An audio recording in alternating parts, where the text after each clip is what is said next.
everyone, welcome back to Gigi's Kitchen. We are so excited today. This is something that I don't think I've shown anyone how to make other than maybe my grandchildren, and they've already forgotten. We are going to do some homemade pasta. Dad and I made homemade pasta. It was usually the Friday before Christmas. Sometimes it was, 10 days out. But that being said, we would make it and we would freeze it so that we would have it in the freezer and we would just pull it straight out of the freezer on Christmas Day and make it for Christmas Day with prime rib. So that's our holiday tradition, is homemade pasta and prime rib, and it has been for many, many, many years as all my family would gather over to my house. I was the cook of the house on Christmas Day, and they would come and enjoy our homemade pasta. So let me tell you what I have here. I've got some imported semolina flour. I've got 4 eggs that were, they're at room temperature right now. It's best to when you make this, make it at room temperature so that all of the ingredients are the same temperature. That makes it a lot easier. So I'm going to go ahead, I'm going to start with 2 cups of flour here. And we're going to add probably another cup of flour as we go. We're going to make the old volcano. I'm sure you guys have seen that before. Crack it, and I'm going to put the eggs in it.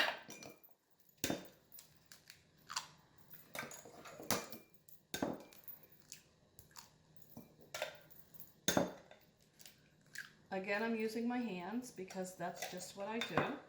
Add a little bit of salt to it to start with, just a little bit of salt. Here's what I'm going to do. I'm going to see how I do the eggs.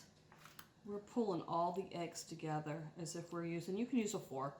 Not everybody likes to use their hands like I do. I just happen to like to feel the pasta dough in my hands because then I know if it's exactly the way it's supposed to be.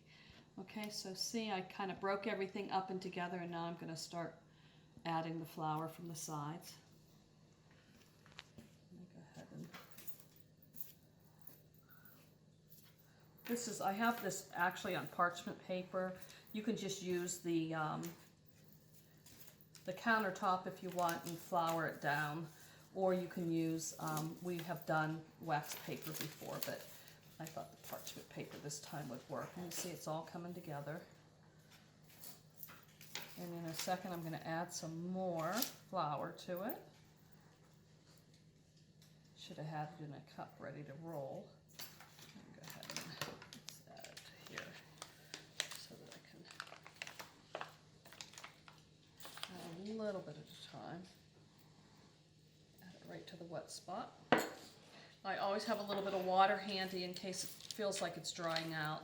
If I add too much flour, I add just a teeny bit of water. And you're going to get the consistency of actually like a Play-Doh is what it's going to feel like. See how I'm kind of kneading it back in together.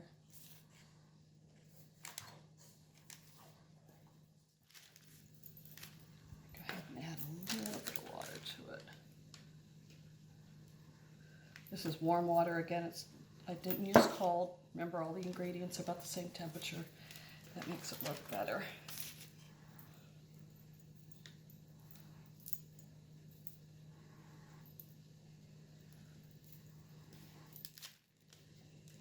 We're going to go ahead and roll it in my hands. And I'm going to take it over here. Feels like a nice texture.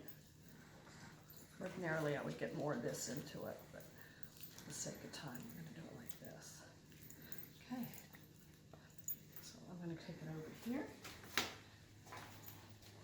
And I'm going to let this stiffen for a minute. There you go. Nice pasta dough. So if you'll give us a few minutes while it kind of seasons a little bit.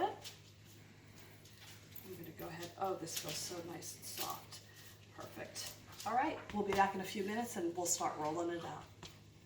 The dough all set. I let it set a little bit so that it would stiffen up a little bit, but you can't leave it too long because it'll dry out completely.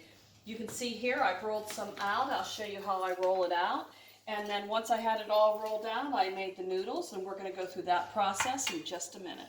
So let's go ahead, let's start. I cut a little piece here, just like this. And then I smash it into, make sure you get enough flour on it so that you get a nice start. Okay, and we're going to fold this along the way. I have an electric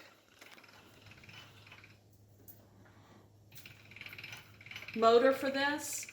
I'm going to go ahead and hand crank today since we're just making a few. But for Christmas, I usually go ahead and put the motor on it. This can make, you can make noodles with it.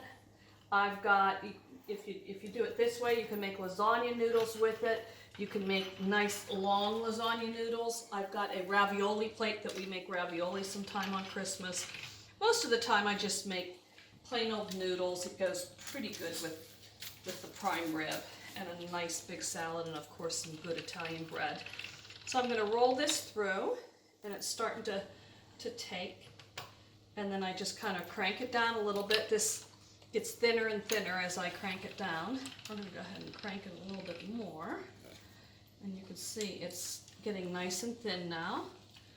I'm going to set it over here so that it dries out. Now I have a couple over here that have already dried out. I'm going to go ahead and we're moving this up here.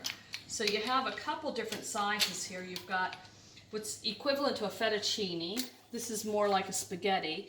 And then I've got another addition that I could put here that's more like a linguine.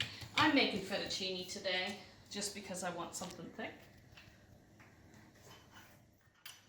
Crank it down there. This is what it looks like. Lay it down.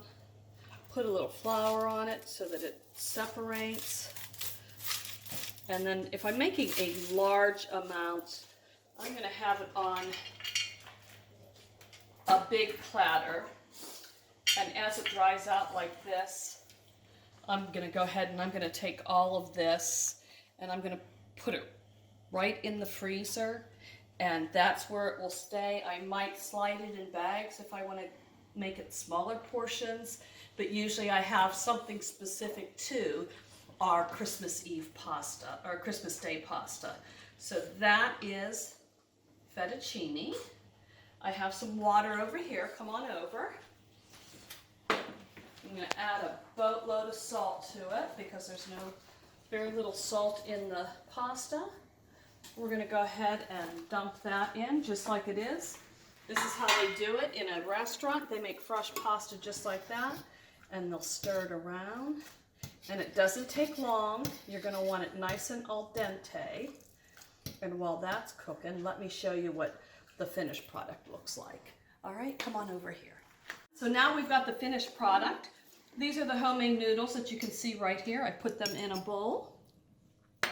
This is the marinara sauce that I keep promising I'm going to give you the recipe for.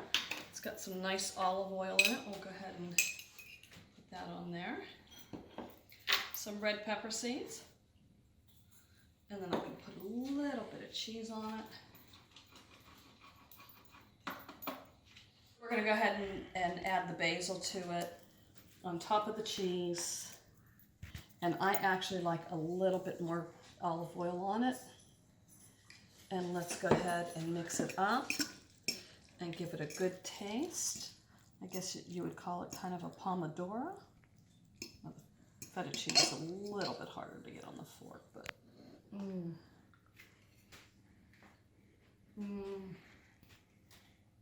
that is Grandma's recipe through and through.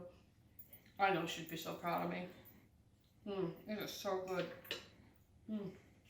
Homemade pasta, you cannot beat it. Here's to you, Grandma Nanzada. So we've let the pasta sit out and it's dried out a little bit. It's nice and floury. We're going to go ahead and put it in the bag here. And just like my other tips, we close this up nice and flat. We're going to lay it inside the freezer and it's going to freeze, and this is probably about a ½ pound ready to go when we're ready. This is about a ½ pound ready to go when we are ready to cook it. Tip of the day from Gigi's Kitchen.